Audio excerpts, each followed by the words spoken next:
Ladies and gentlemen, welcome back to the People's Choice Podcast. And if you're here for the first time, welcome. Hope you truly enjoy the show as much as I am. Check out some past episodes also available on Spotify, Apple Podcasts, Amazon Music, and iHeartRadio. I'm all over the place, my peeps. And if this is your first time, like I said, hope you enjoy this episode. I'm here with a very special guest here. I'm here with Adam Smith. Adam Smith is a professional wide receiver for the Carolina Cobras. I'm so excited to have him. Been following his career a little bit since really your days in college, because actually I got a friend, shout out to you, CJ. If you know CJ Hobbs, he was on the you guys played together in college, and we him went to high school together. And I see you around just all over the field and stuff, man. I was like, man, this guy's gonna be something serious one day, man. And I'm glad I'm right. So please welcome to the People Show.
Appreciate it. I've been looking forward to it for the past week. So thank you for having me. I'm excited to talk a little bit. Yeah, no problem. Like, the honor is all mine, man. And I always love to start off with my guests really from the beginning. So I know you grew up in Mocksville, North Carolina. So what was that like growing up there? Yeah, Mocksville. It's a small town in Davie County, North Carolina. It's just the middle of nowhere. One high school, 3 middle schools. It's about as small as it can get, really. But growing up there, everybody knew everybody. Everybody's family was from Davie County, from Mocksville. So you grew up just feeling like you were around family all the time. And with that, the small counties, especially in the South, football, basketball, and baseball, that's life, especially football. So, I grew up with, my eyes were on sports all the dang time.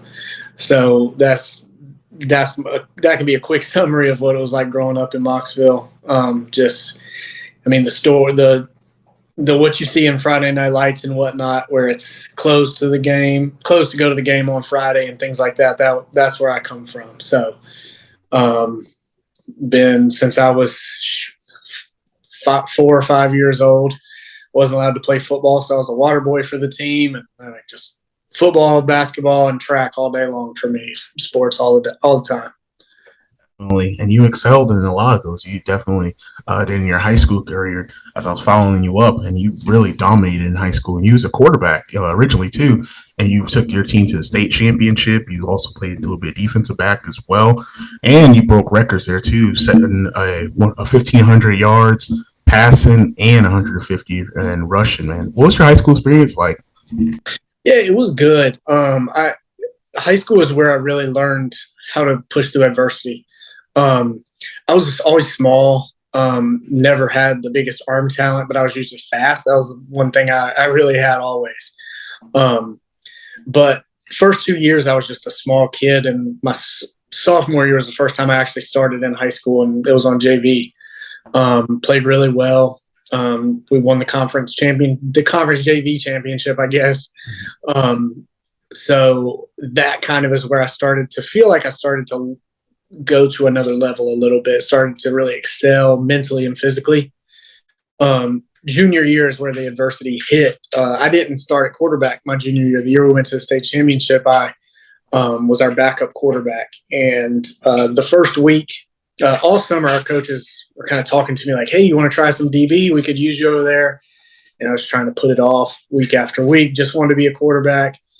and things unfolded in week 2. I think we were playing West Rowan, who had the longest winning streak in the country at the time. They had won 3 straight state championships, I believe. Something happened in the first quarter, and they threw me in at corner, and I started there ever since. And that really, it showed me that I was able to go in there. It proved to me that I was able to go in and do something that was better for the team. I wasn't happy about it at first. Everybody wants to play quarterback. That's kind of like the thing everybody wants to do in football. So of course, I used to be a lineman. I wanted to play quarterback. So yeah, definitely. my center, my entire life, he wanted to be a quarterback so bad. We were like, maybe in a different world, but not here. But I had a really solid year at corner. I was able to learn from some really good players around us or around me, and the coaches were really good as well. Ended up forcing 3 or 4 turnovers in the playoffs. Really kind of came into myself and came into the system. And we went to the state championship, so that was a good time for me to start playing well. And because of that, I had a 90-something, maybe 92-yard interception for a touchdown in the first round. The first round. The second round, I had a 50-some yard interception all the way down to the 2. And then the next week, I forced and recovered a fumble. And the next 2 weeks, I played pretty solid, no turnovers. But yeah, so that really opened up the door for me to begin getting recruited. Went to camps that summer as a DB for the most part because schools were looking at me in that respect. I was a small guy. At that time, I was probably 5'9", 5'10", 150 pounds, but I could run like hell. So I was going – I just wanted to play college football. I didn't really care where it was, didn't completely care what position it was, but I still wanted to play quarterback. So once I had a lot of FCS interests, and it was wait and see. And this was really before like the preferred walk-on culture had really hit the scene. In my head, and still to this day, if you're a walk-on, it's because they didn't want you enough. Mm-hmm. So I didn't want to do that. And my senior year came around, played both ways. Was conference player of the year. We tied to win the conference again that year. And like you said, I was the first quarterback in history to go 1,500 and 500. Mm-hmm. And that pissed me off because I was like 70 yards away from, or I think I was at like 1,900 passing and like 850 rushing. So I was really close to 2,000 and 1,000. But yeah, it was a good year. And it kind of proved to me that like all of this work and all of this stuff I've had in my head has like finally come to fruition. And I think I'm pretty good at this game. So at the end of the year, teams were Division I schools are saying walk on, Division II schools saying walk on, and Division III schools were really breathing down my neck. And Guilford was the one that was pretty adamant that they wanted me to come in and play compete to play quarterback as a freshman. Mm-hmm. I was asking to ask you about Guilford. Like, how'd you know Guilford was the school for you? Yeah, that was really it. There were a couple of Division III schools in the area, or in the same conference as Guilford, that they were pitching, hey, if you want to come in and try these positions, we really think you'd be good here. And I was like, if I want to go play DB or receiver, I could just walk on somewhere. I want to play quarterback. Mm-hmm. And we see how that worked out. I'm not a quarterback anymore, but so that's really what made it a deciding factor for Guilford. Is they said, come compete at quarterback right now. We want a new guy starting, and they stuck to it. We had a freshman starting the next year. It just wasn't me. So what was that like extremely frustrating though? Like when, the coach made the official decision, like, hey, we're gonna go with the young guy and then switch you over to wide receiver. Like, did you kind of embrace it where like, okay, let me just try this position at wide receiver, or was it like, man, but you eventually like caught on and then just like, I love it. Yeah, it was definitely a process for me to adjust because all my life I'd heard you're too small to be a quarterback and this and this. So I've always been prepared. I mean, even going into college, people are like, you should just go play receiver. It's like, no, I don't want to. I don't want to play. I want to play quarterback. And towards the end of camp, our offensive coordinator started to say, hey, we want to put a package in for you where you're kind of playing some running back and receiver, catching some screens and jet sweeps. And I started to be like, oh, crap, here we go. But at that point, I was like, I'm a freshman in college. If they have, he said, we have a package for you on the play call sheet called 18. And it's like, it's just designed, this whole package of plays is designed to get you the ball. And I was like, there's nobody else on this team that can say that they have that. So I tried to embrace it at that time. And I didn't know what I was doing at all. I just was running as hard as I could. I could run faster than most people and catch the ball. So I was able to embrace the fact that our offensive coordinator was a 2-time All-American receiver at Guilford. So he was able to really coach me up. And we had a lot of guys that had played receiver for a long time beside of me that were able to help me out as well. So it was an adjustment. I was I wasn't super happy about it to begin with, but when I started to see production and our offense succeeding and everything kind of falling into place, especially we had a bunch of freshmen that year playing. So it just got better and better with time. And I realized that it was really what I should be doing, especially because our quarterback, Matt Plosky, he was a freaking animal. And I just wasn't as good as him. I was like, okay, I can't do what he's doing. There are some cool things I can do at quarterback, but playing like that isn't it. That's not what I can do. So I was able to fall into that role and embrace it because I was seeing success as a whole, as an individual, and then as a team as well. Awesome, man. The ultimate team player, man, for real. And you actually dominated well, too, at the wide receiver position.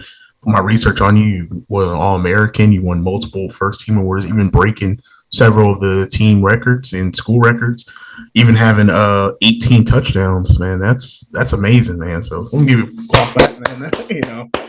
It just goes to show, because I used to coach a little bit, and I used to run into that with some players where they don't want to switch positions, or they're like, I have some people even switch schools, where because they just don't like what the coach is saying, But sometimes when you go in there with just all right, let me just try this out, and then sometimes it turns out to be one of the best decisions ever, man. So I applaud you for being open to that too, for real. Yeah, and I think you make a good point. They're especially football guys. I mean, I see it all the time. High schoolers are transferring schools multiple times. Mm-hmm. If you're transferring this many times, maybe it's not the coaches.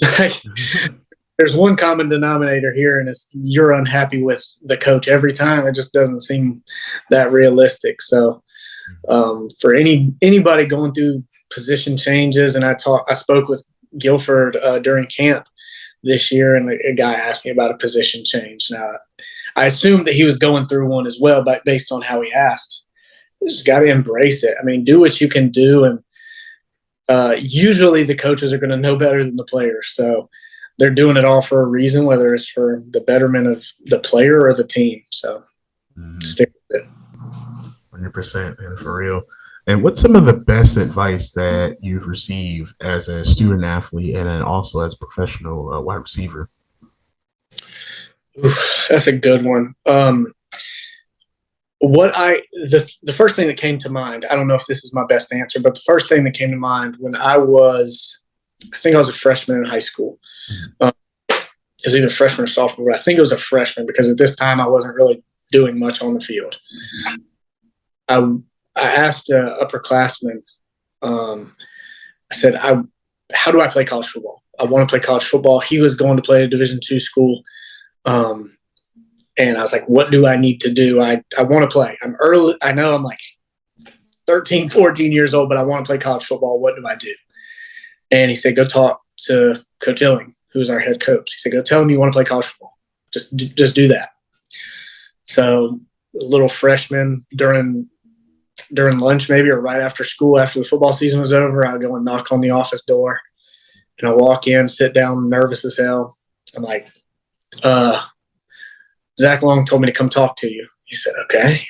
I was like, I want to play college football. And we talked for a minute and this.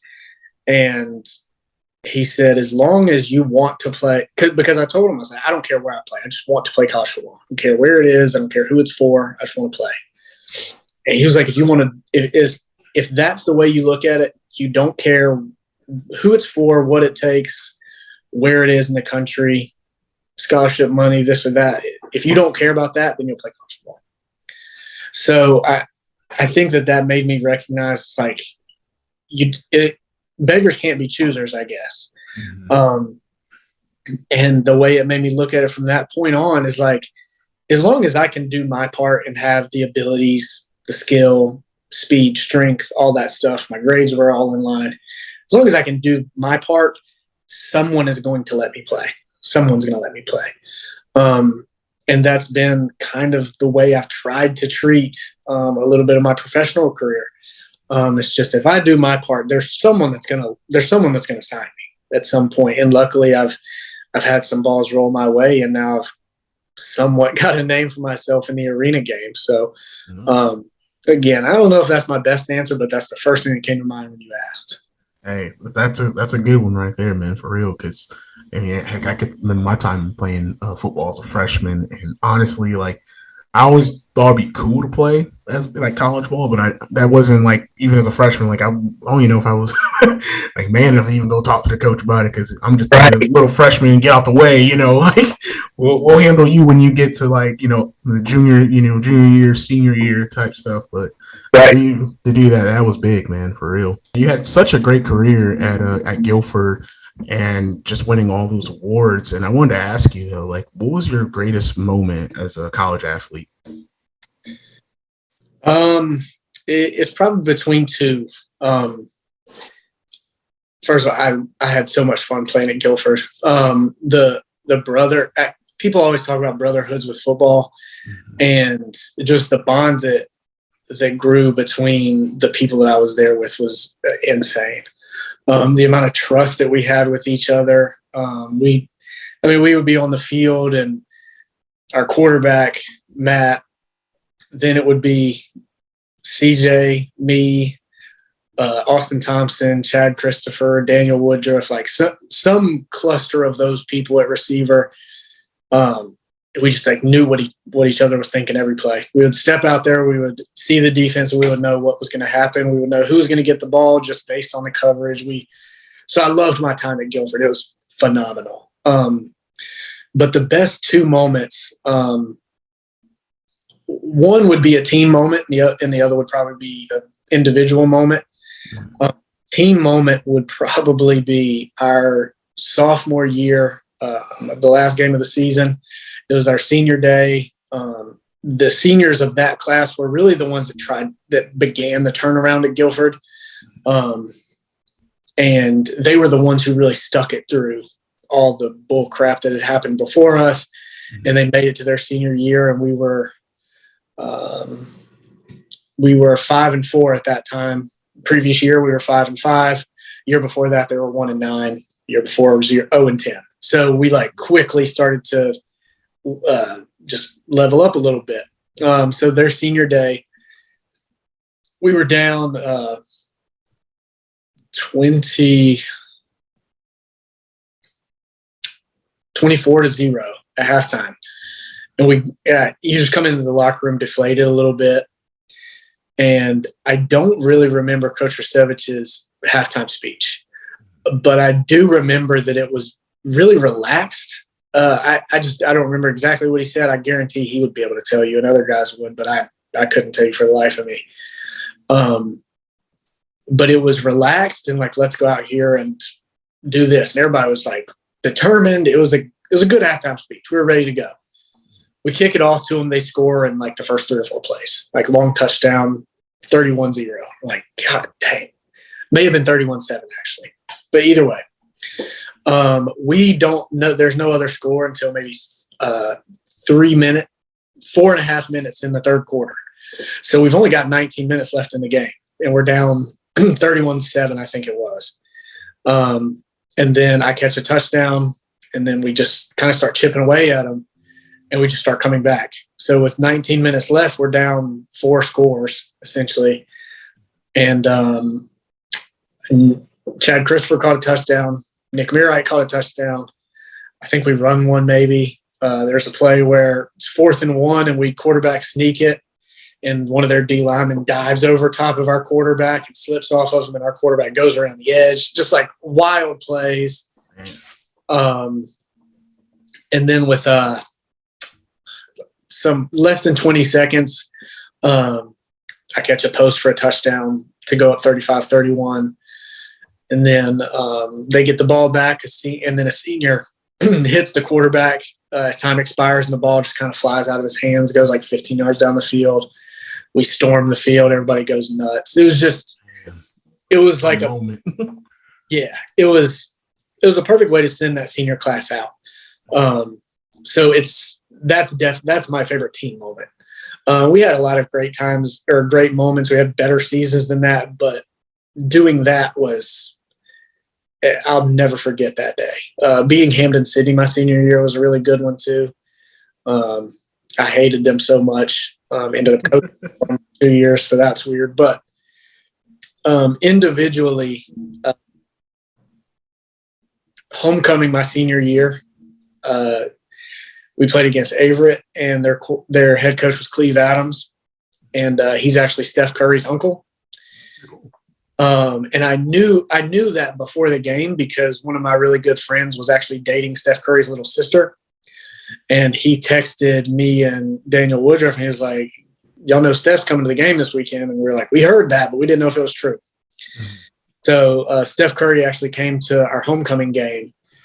And I knew that I had the ability to break 3 school records that night. All I needed to do was get 2 touchdowns and like a little over 100 yards, and I would break touchdown catch record, receiving yards record, and career games with 100 yards. And I mean, we were clicking on all cylinders. We beat the hell out of them, and had a really good night, and ended up breaking all 3 records in front of Steph Curry. So I said, that's a pretty cool memory to have a game like that in front of, one of the best basketball players in the world. So yeah. Definitely. Was you able to talk to him for a little? No, he left before it was over. He had his whole clique with him, circled around him. So I know a few people got pictures, but he left before the game was over, unfortunately. Dang. But that's still a really cool moment. You know, breaking the records, and then Stephen Curry's in the crowd seeing that. That's pretty cool. So I wanted to ask you, after college and very successful college career, then you went on to play in the Arena League, and you played for the Cape Fear Heroes, which I actually attended a couple of them games back when they were at the Crown and stuff. Yeah. Was it a really big adjustment for you to transition from, traditional college or just traditional football to then go into the Arena League? Yeah, it definitely was. I just thought it was playing football, but smaller, and it was not. It's not that at all. I knew it was going to be faster, but I was when I signed my first contract with the Columbus Lions, who are in the NFL with the Cobras. Signed with them when I was coaching receivers at Hampden-Sydney, and I dealt with some crappy injuries and surgeries and weird up and down things. But I still was pretty confident going in. And I quickly realized that 1, I can play with these guys talent wise, but 2, they know the game a lot better than I do. The spacing was different. When I would turn around for a route, I'm used to it being here, but now it's back here. So seeing the ball was different. So for the first 3 days of training camp, I was not catching the ball very well because I wasn't used to seeing it from that spot. The motions, like the high motion coming out from 15 yards behind the line of scrimmage, I had to adjust to I had to learn how to run routes out of that because it's not normal. You don't run routes the same in the arena that you do outdoors. So I ended up getting released maybe 4 days into camp, and they had a stacked receiving room, so it didn't bug me too much. And then I went and I got with the Triangle Torch, which was in Raleigh, North Carolina, and I learned a lot that year. Organization was crap. We folded maybe halfway into the season. I didn't travel, or I didn't dress the first 2 games, I think, just because, I was basically still a rookie, didn't know the game that well. But then I came and played my first game, scored a couple of times, and was started to figure the game out a little bit, just started to be at practice every day and learning every day. So that was my big learning year. That's where I started to understand how to stem my routes, how to look at defense, how to read the defense, how to adjust my routes, how to play this game. I played outdoor so long, played quarterback, and I was like, I know everything there is to know. And obviously that wasn't true, but when I went into arena, I didn't know anything. So that was the year with the Triangle Torch that I really started to figure the game out. Cape Fear that was kind of like my coming out party of pro football, where I was able to play every dang snap. I was able to be the number 1 guy for the most part. And I was able to learn by fire. Essentially, I was able to go in there and compete with some pretty good players and with a good quarterback and with good teammates and a great coach. So I would say it took me 2 whole years to really figure it out and to adjust to the arena game completely. And now I'm able to I can do both in the off season. I train just in case I get an outdoor opportunity with CFL, USFL, or XFL. But I'm able to switch back and forth. And at the end of my session, I do some high motion routes, or I'll do arena stuff at first and outdoor stuff after. So now I've gotten to the point where these routes are easier because of this, and I can play off of both. But man, it took some time. It was not easy. Yeah, because from my time watching it, I used to go to the Cape Fear games quite often with a couple of my buddies, and running from the back, the line of scrimmage and just the motions. And it's I know that had to be a big adjustment, learning it, and then on top of that, mastering it, so we're doing, extremely well. That's good that you was able to get that and seeing the player you are now. And speaking of other opportunities, I did see on your Twitter pictures that you had in the XFL shirts. What was that like trying out for them? Yeah, it was cool. So I've actually been lucky enough to get private workouts with the DC Defenders for the past 2 XFL showings, I guess. Before COVID, when XFL 2.0 came about, the day before the draft, I didn't do any of the showcases because I was in season with Cape Fear. But I'd been linked up with their special teams coordinator over the off season, and he brought my film to their head coach, and they brought me in for a private workout the day before the draft. They liked me a lot. The numbers just don't work out sometimes, and their season ended a little early due to COVID. And then this time around, I got lucky again.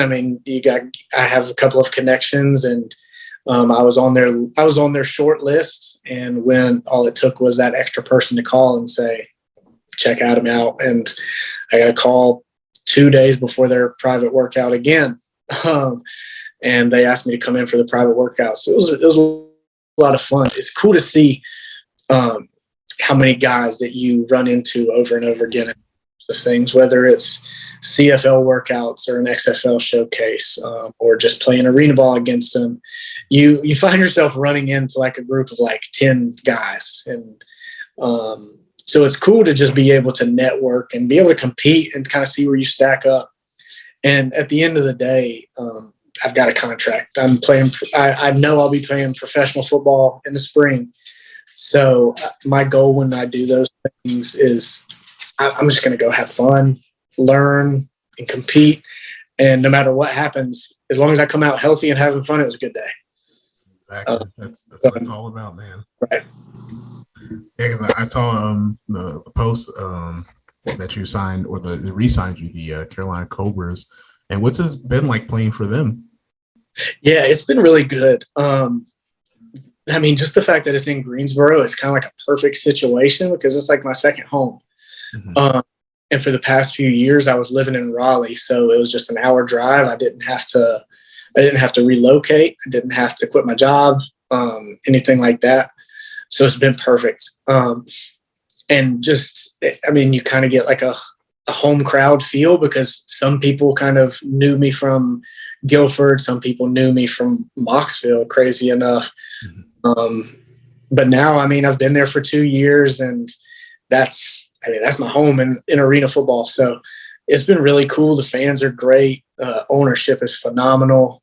Coach Fuller just got promoted to head coach. He's freaking top notch. He's the best you're going to get in arena football.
Score, produce, just be better. So that's kind of what I've leaned on for the past few years. Is that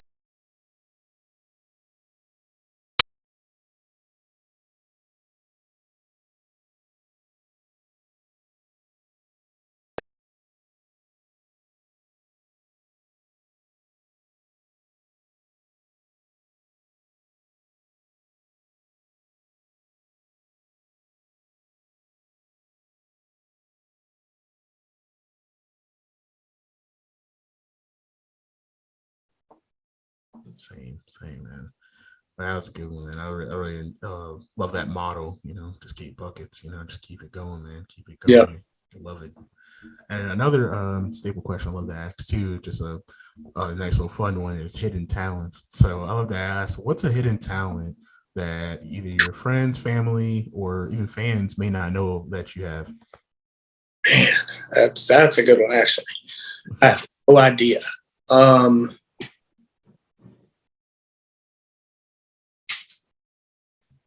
I don't. Again, I might just be halfway answering all your questions, but It's all good.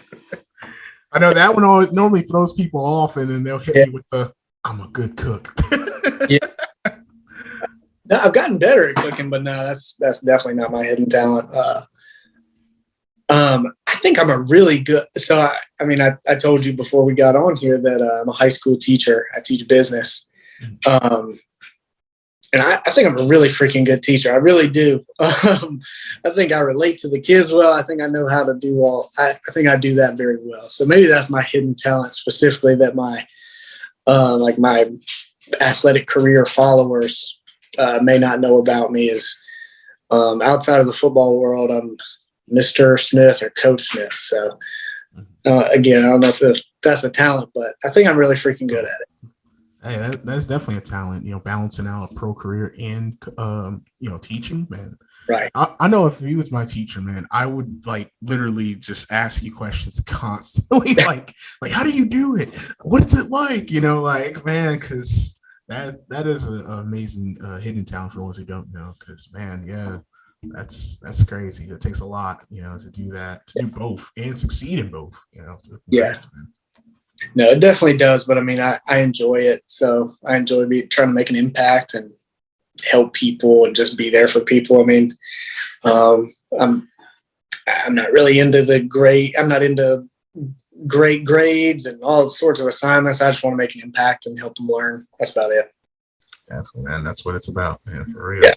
And I just got a couple more questions here. Where can all my peeps, the Stockholm audience and new audience, find you on social media to follow your career or keep up with you? Yeah, all of my social medias are Adam Smith 7, so ADAMSMIFF 7. All of the normal Adam Smiths were taken because it's a pretty common name. I love it. And Facebook it's just Adam Smith. I don't know really how I can be found outside of that, but Adam Smith, and it's probably a football profile picture. So definitely, I'll make sure I put it in the video in the description with all your links. So, Adam, thank you again for being on the People's Choice podcast. My last question I love to ask with just how the world has been, these last couple of years with COVID and just everything going on, that I really love to hit home is gratitude. That's why I wear this heartbreak chain here, because went through a lot of different heartbreaks through these crazy times. But, I call it the heartbreak warrior. Just keep it going, man. Just keep it going. But what are 3 things that you are grateful for in your life that just keeps you grounded, keeps you motivated? It can be more than 3 if it is more. That's a short number. I'm thankful for a lot of things. I'm thankful to have an entire family that supports me chasing what I want to do. So whether it is my wife being cool with me being tomorrow, I'm going to wake up at 4:30 to go work out, and then I'm going to get out of work at 3:00, and then I'm going to go run routes from about 8 to 10 or 10:30. And the only time I'll be home tomorrow, she'll be in class, so doing her PhD stuff. So whether it's my wife being supportive over all of my football stuff or my maniacal training habits, or my parents supporting the fact that my wife and I are chasing new things and made a move to Maryland. Just people that support what I want to do and believe in me in doing those things. So that's definitely one. I'm thankful for trying to categorize things because there are a lot.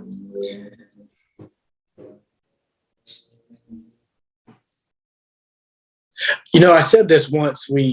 At Guilford, we had themed questions every Friday. I think we'd have a big team meeting and a theme. And one of the questions was, what are you thankful for? And my answer that day was, I'm thankful for my nephew. I have multiple nephews. I have multiple nieces. But my nephew, Thomas, he was my junior best man in my wedding. He was born when I was going into my freshman year of high school, and he lived in the same house with me. My sister had him when she was young. So I was able to grow up. He grew up with me in the house, and I was able to be around him all the time. And I'm thankful that he can give me perspective on life. Just being able to see him grow up and see just things that he goes through, things that he thinks about. It gives me perspective as to just what life is like. Maybe things that I see similar in my childhood from him, where it's like, man, I've come from there. Or I can look at him and maybe just give him something else to look at, give him something to look up to. So I'm really thankful for him. And I guess that seems showing favoritism over other nieces and nephews, but he's just the one that grew up with me. So I'm thankful for him. And last one. I'm thankful for where I came from, and not just Mocksville, North Carolina, but Mocksville, Guilford, then just everywhere I've been. I'm really thankful for those experiences of where I come from. Coming from a small town, it makes me appreciative of those little things. I appreciate Guilford for everything that it taught me. So I'm thankful for basically every place and what it's taught me, and how it's kind of culminated into being who I am. So yeah, I think that those are my main things. Thankful for really supportive family, wife, parents, siblings, nieces, nephews. Thankful specifically for my man, Thomas, just for giving me perspective on life, and then thankful for where I came from and what pieces it gave to my life.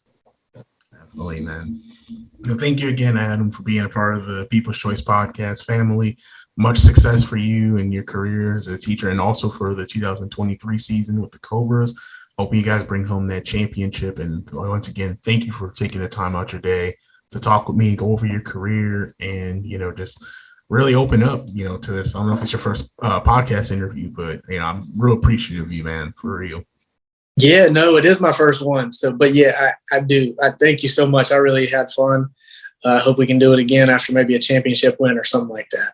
Definitely, man. Just let me know. You're more than welcome back on the show. Adam Smith, ladies and gentlemen. Thank you. Yes, sir. You have a great night, Adam. Yes, sir. You too, Adam. All right, brother.